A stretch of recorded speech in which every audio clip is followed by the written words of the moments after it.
লাগে না, বলছেন এই কারণেই মন লাগে না, কারণ আমাদের ভজনের খিদে নেই।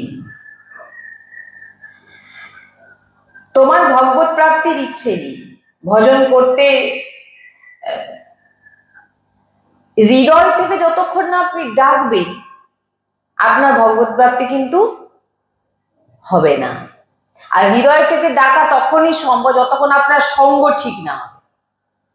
আমরা কদিন ধরে আলোচনা করছি যে সৎসঙ্গ যার জীবন থেকে চলে গেছে, আপনি লিখে নিয়ে যান, তার জীবন থেকে ভগবতের নাম চলে গেছে, তার জীবন থেকে প্রসাদ চলে গেছে, তার জীবন থেকে ভগবতের নাম জপ চলে গেছে। দেখে নিন, গেছে না যায়নি আপনারা নিজেরা চেক করে দেখবেন যে যখনই আর জানবেন ভজন দুটি কারণে আপনার জীবন থেকে চলে যাবে। কি কি কারণ? এক হচ্ছে অশুদ্ধ আহার, যেখানে সেখানে গিয়ে খাওয়া, আর দ্বিতীয় হচ্ছে কোন সাধু সৎ বৈষ্ণব তুমি হৃদয় থেকে জানো সে সৎ, তুমি তার নিন্দা করছো, তুমি ধ্বংস হয়ে যাবে আর তোমার জীবনে কোনোদিন ভজন হবে না, তোমার দুর্গতি, তোমার জন্য নরকের দরজা একেবারে খোলা। গুরুজি বলে না, আমার বাণী নয় এগুলো, কারণ আমি যেটাই বলছি সবই গুরুজি বলাচ্ছেন, এবং গুরুজি যেগুলো বলেন সেগুলোই আমরা। দুটো কারণে ভজন নষ্ট হয়, ভগবতের নাম আপনার জীবন থেকে চলে যাবে। সেটা প্রথম হচ্ছে, এক হচ্ছে অশুদ্ধ আহার, আপনার সঠিক যদি খাওয়া দাওয়া যদি ভুলভাল হয়ে যায়, আর দ্বিতীয় হচ্ছে বলছেন একদিনের আপনার যদি আহারে গন্ডগোল হয়ে যায়, সেটা 15 দিন এখন আপনার ভজন বন্ধ করে দেবে, 1 মাসও হতে পারে। আর যদি আপনার ভক্ত নিন্দা করে ফেলেছেন, বৈষ্ণব নিন্দা করে ফেলেছেন, তাহলে আপনার জীবন থেকেই ভজন চলে যাবে। কি বললাম? এই জন্য এই দুটি জিনিস যেন না কোনোদিন না হয়, এক হচ্ছে অশুদ্ধ আহার, আর দ্বিতীয় হচ্ছে ভক্ত অপরাধ, ভক্তের যে নিন্দা আপনি যদি শুনে নিয়েছেন, করেননি, শুনে নিয়েছেন, ব্যাস আপনি শেষ হয়ে যাবেন। আর সে যদি সত্য যদি ভক্ত হয়ে থাকে, তার ডাক যদি সত্যি হয়ে থাকে, সে যদি সত্যি সত্যি প্রভুকে হৃদয় দিয়ে ডেকে থাকে, তাহলে জেনে নিতে হবে ভাই তোমার জমের দর একেবারে পাক্কা। কারণ এখানে ভগবান বলেছেন আমাকে গালাগালি করো আমি সহ্য করে নেবো, কিন্তু আমার ভক্তকে যদি তুমি কিছু উচ্চ বাক্য বলেছো, আপনি দুর্বাসা ঋষির কথা বলুন না, দুর্বাসা ঋষি ছুটছেন, দুর্বাসা ঋষি উনি তপস্বী, উনি যোগী, উনি আজকে ভয় ছুটছেন কেন? কারণ উনি ভক্ত অপরাধ করেছেন। ভগবান বলছেন আমি কিছু করতে পারবো না, কারণ আমার অপরাধ আমাকে তুমি বললে আমি ক্ষমা করে দেবো। কারণ ভগবানকে তো আমরা সারাদিনে দেখুন না, কতবার গালাগালিও করছি। আপনার মনের মতো কিছু না হলে আপনি ভগবানকে গালাগালি করেন না? করছেন তো? তাহলে ভাবুন, ভগবান কিছু বলেন না, কিন্তু ভগবানের ভক্তকে যখন কিছু বলবে, তোমার দুর্গতি 1 গ্লাস জল দেওয়ার মতো কেউ থাকবে। গুরুজি বলেন তুমি আজকে বৈষ্ণব অপরাধ করে নিচ্ছ, তুমি ভাবছো আমি বেঁচে গেছি, বলে 1 গ্লাস জল দেওয়ার মতো তোমাকে কেউ থাকবে না, একদম নিশ্চিত। মহাপুরুষদের বাণী। ওই জন্য মহাপুরুষরা বলছে না, তুমি কি জানো যে মহাপুরুষদের এত বড় বড় রোগ কেন হচ্ছে? তিনারা যেটা বলেন সেটা হয়।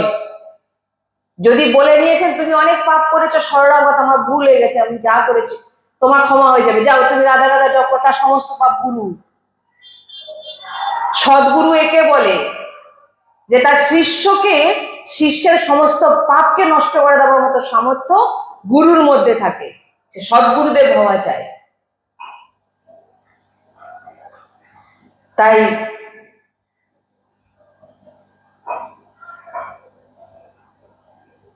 তুমি একটা জিনিস দেখুন, গুরুজি বলেন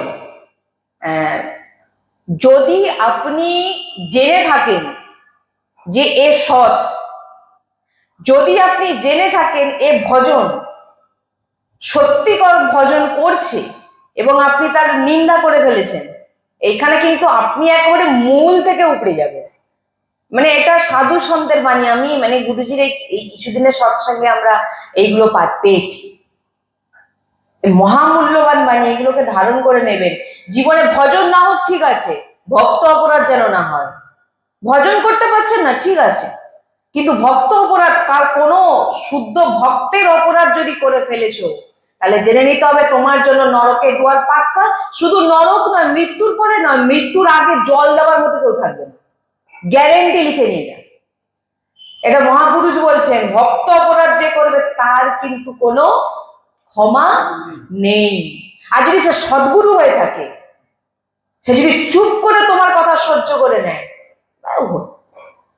মানে তার কথা আর বলার কি। কারণ যিনি সৎ ভক্ত হবে তিনি মুখের সামনে আপনার সামনে এসে ঝগড়া করবে না, করবে?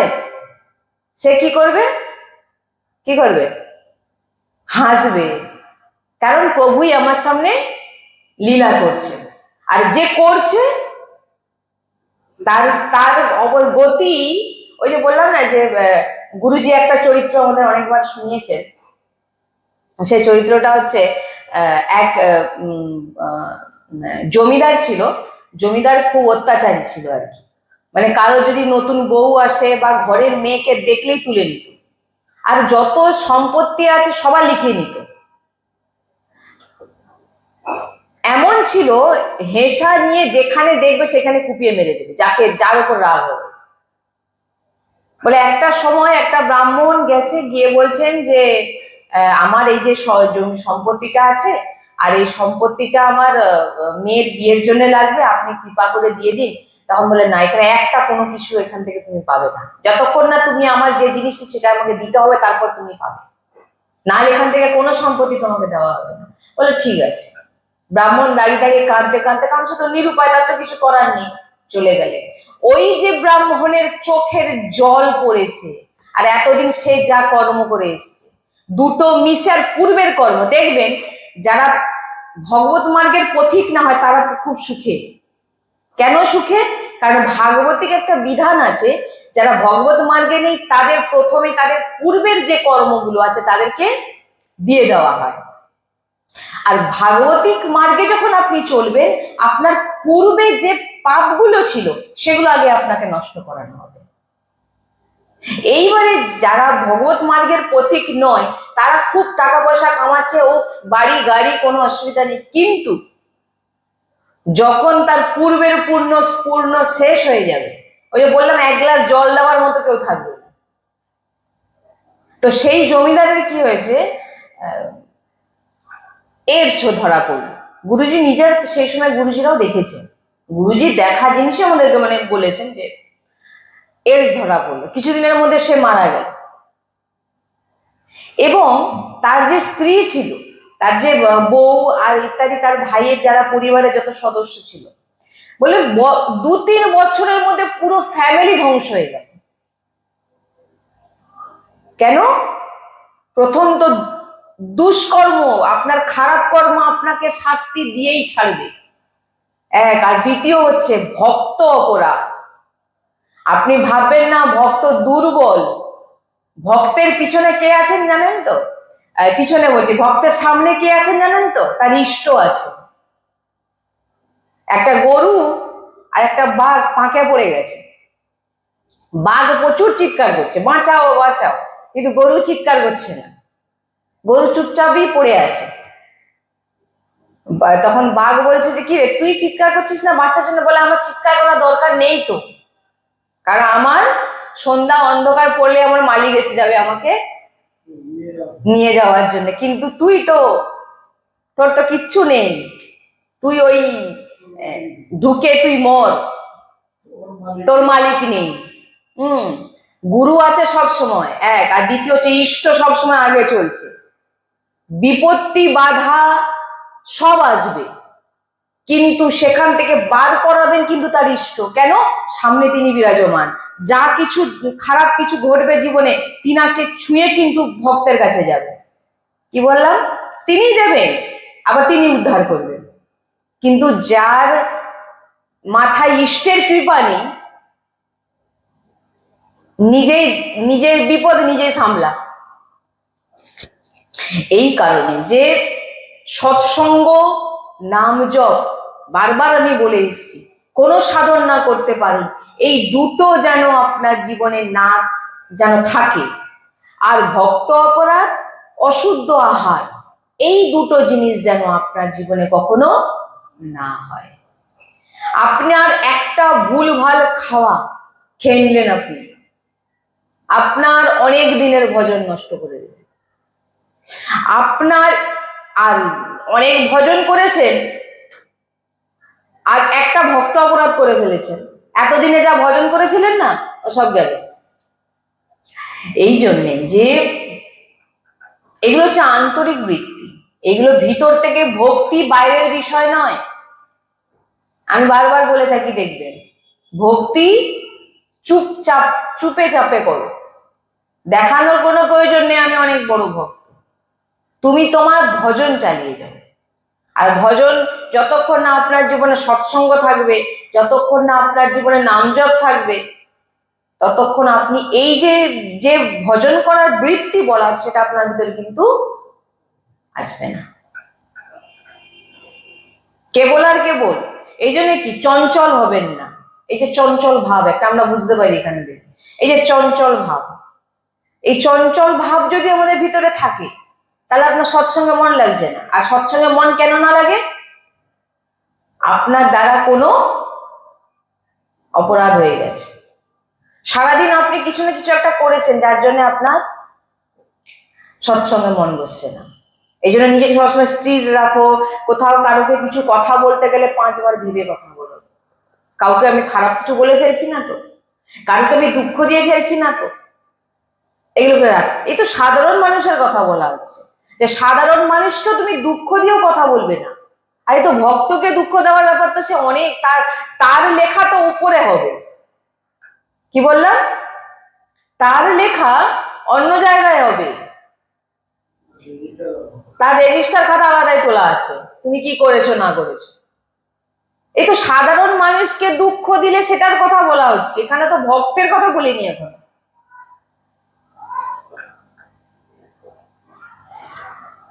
এই জন্য খুব সাবধান, এত সোজা নয়।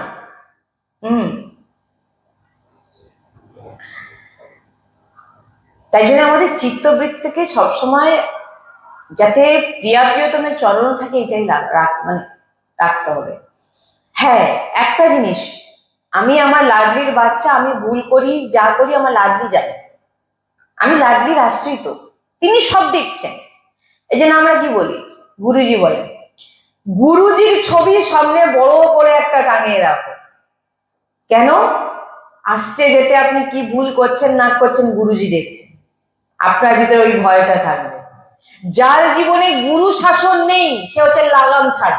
দেখুন আপনি আছে, কি বললাম, যার জীবনে শাসন নেই, গুরু শাসন নেই, তার জীবন হচ্ছে ছাড়া, সে যা মনে করছে তাই করছে, সে কোনোদিন এক জায়গায় স্থির। কিন্তু যার জীবনে গুরু শাসন আছে, বলছেন একজন বলছেন যে আমি গুরুজি আপনার থেকে অনেক দূরে থাকি, কিন্তু যেন মানে তিনি তার গুরুজির কথা বলছে, গুরুজির কাছে এসে বলছে, কিন্তু আমি যখন ঘুমিয়ে থাকি তখন যেন আমাকে মনে হয় আমার গুরুজি আমাকে শাসন করছে। তখন গুরুজি বলে তোমার আহো ভাগ্য যে তোমাকে গুরুজির তার নিজের শাসনের রেখে তোমাকে কৃপা করছে, তোমার ভগবত প্রাপ্তি নিশ্চিত। কি বললাম বুঝতে পারছেন? যে গুরু শাসন, এই জন্য বলছেন গুরুজির ছবি বড় করে বাঁধিয়ে রাখো, শ্রীজিকে সামনে রাখো, যেতে আসতে যেন আমি কি ভুল করছি না করছি এই গুরুজি দেখছেন। কিছু ভুল হয়ে গেলে গুরুজি দেখছেন, বাবা ভয়। গুরুজির সামনে আসলে একটা কথা বলতে আমাদের ভয় লাগে, আরে বাবা গুরুজির কাছে কি ভুল বলে ফেলবো না, কিছু চাপ এক জায়গায়, বাবা কি বলছে, কোনো মুখ থেকে ভাষা বেরোয় না। আর সেই প্রকট স্বরূপ গুরুজি বিরাজমান আমার গৃহে বিরাজমান। নিজে গুরুজির ছবিকে চিত্রপটকে সামনে বড় করে বাঁধিয়ে রাখুন, আর গুরুজির দিকে দেখুন, আরে বাবা কোনো ভুল হয়ে যাচ্ছে না তো, গুরুজি কিন্তু দেখছেন। গুরুজি বলেছিলেন এরকম। গুরুর অনেক মহিমা মাহাত্ম্য দেওয়া আছে এখানে, গুরুকে সাধারণ ভাববেন না। আর শ্রীজিকে সামনে রাখুন, নাকি ছাদের একটা কোঠরে রেখে দিচ্ছে, মানে ছাদের একটা কোণে দেখুন একটা ছোট্ট করে রেখে দিয়েছে, বা একটা ঘরে হয়তো অনেক উপরে একটু কোণে রেখে দিয়েছে। না, শ্রীজিকে এমন জায়গায় রাখুন যাতে আপনি যেতে আসতে বারবার আপনার ভগবত দর্শন হয়, এক। আর দ্বিতীয় হচ্ছে আপনি যেতে আসতে যেন আপনি দেখুন না দেখুন, শ্রীজি কিন্তু আপনাকে দেখছে। কি বললাম? এমন জায়গায় দেখুন, আমাদের সাধারণত কিন্তু মন্দির কোথায় করে বলুন, এইগুলো ব্রজবাসীদের কাছেই পাবেন। একটা জায়গায় নিরিবিলি একটা কোণে দরজা বন্ধ করে রেখেছে। কিন্তু আমাদের গুরুজি বলেন, আমার একটা রুম, একটাই আমার ঘর, আমি ঠাকুরজিকে কোথায় রাখবো? আমার ঠাকুরজি আমার নিজে, আমার ঘরের সদস্য, আমার সামনে বিরাজন, আমাদের ঘরের মালিক সামনে বিরাজমান থাকবে, যেতে আসতে তিনি আমাদের দেখছেন। আমি দর্শন করি না সেটা বড় কথা না, শ্রীজি আমাকে দেখছেন, এটাই বড় কথা। আমি দর্শন করে নিয়েছি, এটা অহংকার পুষ্ট হয়ে যাবে। কিন্তু দর্শন না হোক, কিন্তু হয়তো আপনি মন্দিরে গেছেন, মন্দিরের দরজা বন্ধ হয়ে গেছে, আর বাইরে বসে আপনি ছটপট করছেন, হায় আমি দর্শন করতে পারলাম। এই যে ব্যাকুলতাটা, এইটাই ভগবান আপনার কাছে নেবেন। এই জন্য বলছেন দর্শন হোক, আপনি করতে দর্শন পারুন আর না পারুন সেটা বড় কথা না, আপনাকে ভগবান দর্শন করছেন, এটাই বড় কথা। কি বললাম? এই জন্য বলছেন যে শাস্ত্র বিরুদ্ধ আচরণ কোনোদিন করব না, গুরু আদেশ অনুযায়ী গুরুর শাসনে থাকবো, গুরুর বাণী মেনে চলবো, অশুদ্ধ আহার করব না, ভক্ত নিন্দা করব না, ভক্ত নিন্দা শুনবো না। হয়তো ভক্ত নিন্দা হচ্ছে, আপনি পাশ দিয়ে চলে গেছেন, আপনার কানে চলে গেছে, আপনার অপরাধ হয়ে গেল। আর তখন যে চালাক চতুর হয়, সে হয়তো বলেছে রাধেশ্যাম রাধেশ্যাম রাধে, রাধা রাধা রাধা রাধা, তার ঠিক আছে। হয়তো এমন জায়গায় দিয়ে আপনি যাচ্ছেন, পাশ থেকে হয়তো ভক্তের নিন্দা হচ্ছে, আপনার কানে ঢুকে গেছে, আপনি তৎক্ষণাৎ রাধা বললো শ্রী বলছে, রাধা বললো শ্রী বলছে, রাধা বললো, ভগবানের কাছে প্রার্থনা করুন, আমি এটা শুনতে চাইনি, রাধা আমাকে ক্ষমা করুন। এইভাবেও শুনতে না বলা হচ্ছে, তাহলে যে করে তার কথা ভাবুন, কি তার দুর্দশা হবে। ওই জন্য ভগবানকে শিশুপাল কত গালাগালি করেছে, ভগবানকে কত গালাগালি, ভরা সবাই গালাগালি করছে, ভগবান চুপ থেকেছেন একটা সময় সীমা ধারা পর্যন্ত। কিন্তু ভক্তের বেলা ভগবান একটা গালাগালিও সহ্য করবে না, প্রত্যেকটা জিনিস রেজিস্টার খাতায় তোলা হচ্ছে। ভেবে যেও না যে তুমি পার পেয়ে যাবে, হ্যাঁ ভেবো না, তুমি পার পেয়ে যাবে। ভগবান দেখেনি, তোমার চোখ নেই, ভগবানের চোখ আছে। হ্যাঁ, তো যাই হোক, এই জন্য আমাদের জীবনে যেন এই জিনিস কোনোদিন না ঘটে, এটা সবসময় রাখতে হবে। আমাদের জীবনের মূল উদ্দেশ্য ভগবত প্রাপ্তি। এই মানব শরীর পেয়েছি ভগবত প্রাপ্তির জন্য, আর সেটাই যদি না করতে পারলেন তাহলে কি, আপনি কি অমর হবেন? কতদিন বাঁচবেন কোনো গ্যারেন্টি আছে? তাই যত সময় পাচ্ছেন শ্রীজির কৃপাতে লাগিয়ে যান, শ্রীজির সেবায় লাগিয়ে যান, নিজেকে সেবায় অর্পিত করে নিন। এই জন্য বলছেন যে যত সময় আমার এই প্রাণ আছে, আমার জীবন থেকে যেন সৎসঙ্গ না যায়, আমার জীবন থেকে যেন নাম জপ না যায়। আমি ভালোই প্রকটে বিগ্রহ সেবা করতে না পারি, সেটা অত বড় কথা, কিন্তু নাম জপ সৎসঙ্গ চলে গেলে আপনার জীবন থেকে সব চলে গেল, জেনে নেবেন। কারণ ভগবত প্রাপ্তির মূল হচ্ছে সৎসঙ্গ, আর সৎসঙ্গ আপনাকে নাম জপ করাবে। এটা আমরা কদিন ধরেই চলছে আলোচনা। তাই জন্য চেষ্টা করবেন, হয় আপনি কিছু শারীরিক কিছু বাইরের ক্রিয়া করতে পারছেন না, কিন্তু আপনাকে এই জিনিস মনে রাখতে হবে যে আমার জীবনে যত, ভগবানের কাছে প্রার্থনা করুন, ভগবান আমার জীবনে যেন সৎসঙ্গ কোনোদিন যেন না চলে যায়। কারণ যেদিন সৎসঙ্গ চলে যাবে সেদিন জেনে নেবেন আপনার কাছ থেকে আপনার ইষ্ট চলে গেছে। কারণ সৎসঙ্গতেই আপনি ইষ্টকে পাবেন, গুরু বাণীতেই ইষ্ট বিরাজমান। আপনি গুরু দীক্ষা নিয়েছেন কিসের জন্য? গুরু বাণী মানার জন্য। গুরু দীক্ষা নিয়ে নিয়েছেন মানে এই না যে আপনি ভগবত প্রাপ্তি হয়ে যাবেন, না, গুরুর বাণী মানতে হবে, গুরুর শাসনে থাকতে হবে। কারণ গুরুর বাণীতে ইষ্ট বিরাজমান, আপনার আরাধ্য, আপনি যাকে ভালোবাসেন, যে ইষ্টকে, সে রাম কৃষ্ণ হরি, যাকে ভালোবাসেন। আমি বলছি না রাধা নাম করুন, আর আমি বলছি না কৃষ্ণ, আপনার যাতে রুচি সেই নাম নিন, সেই নাম নিন এবং গুরুর বাণী মানুন। ভালোই আপনি কোনো সেবা আদি করতে পারছেন না, ঠিক চলবে, নাম জপ করুন, সৎসঙ্গ করুন, গুরু নির্দেশে চলুন, আর কিছু লাগবে না। এবারে গুরুর বলা বাণী, গুরুর সেবাতে থাকুন। গুরুজি তো বলছেন, যত দূরে তুমি থাকো না কেন, তুমি যদি আমার বাণী মেনে নিয়েছো, তোমার বুদ্ধির মধ্যে আমি বিরাজমান, মানে গুরু বিরাজমান। গুরু কোনো শরীর নয়, গুরু হচ্ছে তত্ত্ব, গুরু হচ্ছে পরব্রহ্ম। গুরুকে পরব্রহ্ম বল, যে তোমাকে নাম দিয়েছে, ভগবত নাম দিয়েছে, ভগবানকে চিনিয়েছে। যতদিন গুরু তোমার জীবনে ছিল না, তুমি ভগবানের সম্পর্কে কিছু, সবাই আমরা রাধাকৃষ্ণ জানি, কিন্তু যবে গুরুচরণ আশ্রয় হয়েছে, যবে গুরুজির বাণী শুনেছি, তবে থেকে আমরা রাধারানীকে জেনেছিলাম, আমরা রাধারানীকে জানতাম না। আমরাও ছোটবেলা থেকেই ভগবান শ্রীকৃষ্ণকে পাবো, ভগবান শ্রীকৃষ্ণ সবসময় রামকৃষ্ণ রামকৃষ্ণ গোপাল ইত্যাদি নাম নিয়েছি, কিন্তু রাধারানীকে আমরা তবেই জেনেছি যবে আমরা গুরু শরণাশ্রিত হয়েছি। চিনায় গুরু ইষ্টকে, নাহলে আপনি ইষ্টকে, এই আমরা রাধারানীর সম্পর্কে কিছু জানতামই না। রাধারানী কি, রাধারানী নাম নিলে কি হয়, এগুলো আমরা জানতামই না। সব গুরু চরণে আশ্রিত হওয়ার পর সবকিছু জানতে পেরেছি। গুরু বিন ভাবানিধি তারে না কই, ভেবে নিয়েছ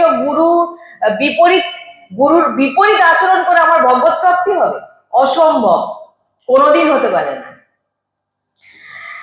তো তাই বলছেন, সমস্ত শাস্ত্রের ফল স্মৃতি জাগ্রত করা, অর্থাৎ আপনার যে চিন্তনকে, আপনার যে ভাবনাকে, আপনার যে আন্তরিক বৃত্তি প্রভুর সঙ্গে, প্রভুর চিন্তা করা হচ্ছে, এটাই হচ্ছে সমস্ত শাস্ত্রের সার, সমস্ত শাস্ত্রের ফল। যত শাস্ত্র পড়ছেন আপনাকে একটাই দেবেন, অনন্যাস চিন্তে অন্তমা, নিরন্তর আমার চিন্তন করো। এটাই হচ্ছে মেন জিনিস।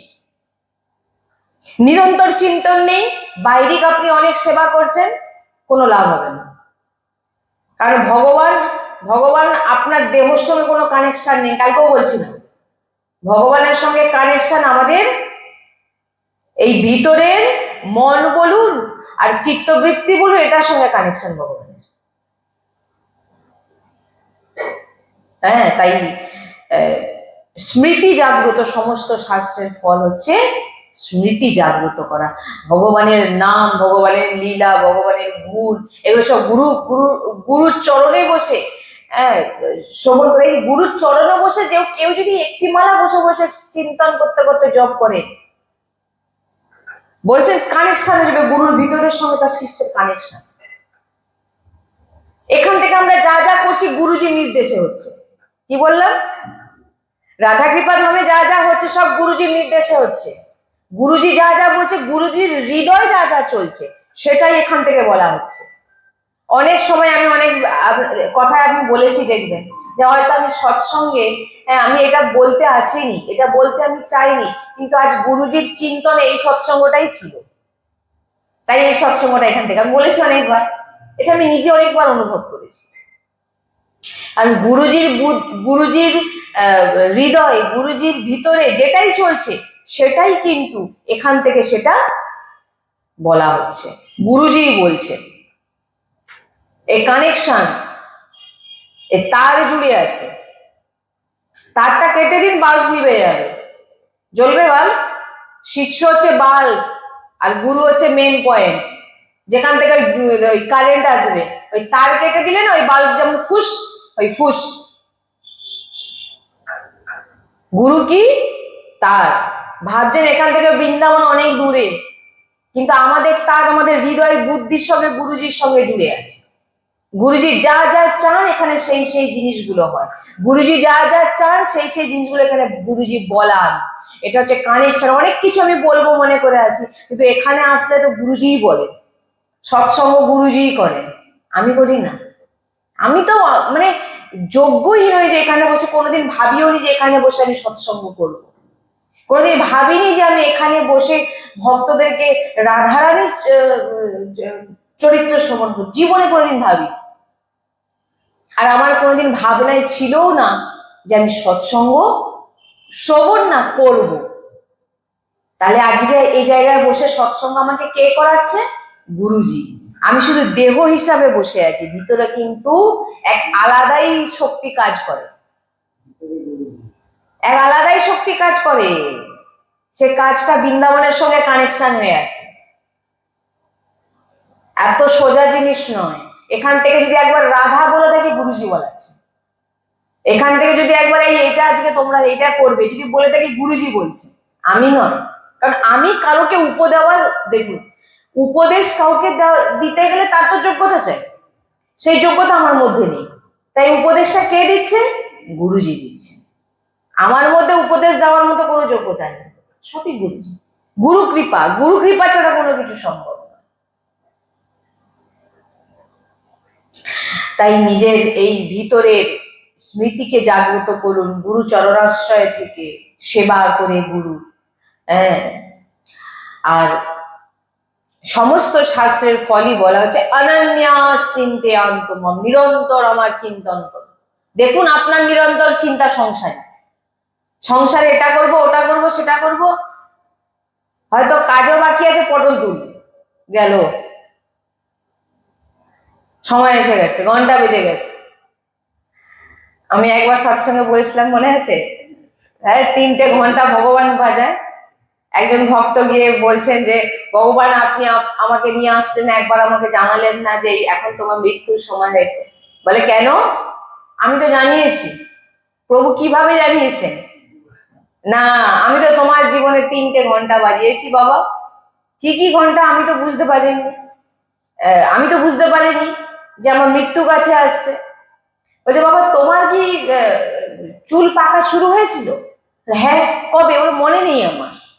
কিন্তু চুল পাকা প্রথম কোথা থেকে শুরু হয় জানেন? জানেন? জানবেন না তো। চুল পাকা এখান থেকে শুরু হয়। ভগবানের কানের কাছে এসে বলে যায় বাবা তোমার প্রথম ঘন্টা বেজে গেছে, রেডি হয়ে যাও। কানের গোড়ায় এসে ভগবান সাদা চুল, মানে আপনার প্রথম ঘন্টা 40 হয়ে গেলে জেনে নিন এবার টিকিট কাটার সময় হয়ে গেছে। গুরুজি তো 30 বলেছে, 30 হয়ে যাওয়া মানে আপনার হাফ বয়স চলে গেছে, এবারে ভজনে লাগো। আচ্ছা, এরপরে বা আপনি কি ঘন্টা? না, চোখে কম দেখে, চোখে কম দেখছিলে না? হ্যাঁ। কি করেছিলে? না, চশমা লাগিয়েছি, লেন্স বসিয়েছি। বলে তাহলে ওটা তো 2 ঘন্টা। চোখে সৃষ্টিকে কম দেখাচ্ছি তোমাকে, এইবারে তো আমার দিকে দেখ। এতদিন তো সৃষ্টিকে দেখলি, এবারে তো আমার দিকে দেখ না। তাও দেখবো না। আচ্ছা, 3য় ঘন্টা প্রভু? না, ভালো মন্দ আর খেতে পারিনি, ভালো ভালো কিছু খেতে পারছি না, এর হাড় তার হাড় চিবাতে পারছি না। কেন? না, মুখের ভিতরে একটাও দাঁত নেই।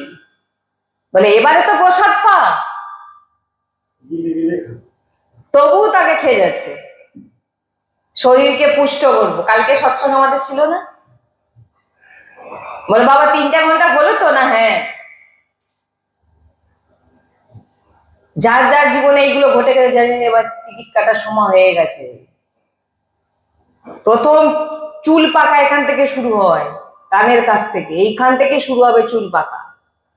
মানে আপনার যাওয়ার সময় এবারে ঘনিয়ে আসছে, সময় আছে এখনো, ঠিক রাস্তায় তুমি আসো, ভজন কর, আমার নাম নে, আমার নাম শোন, আমার উচ্ছিষ্ট পা।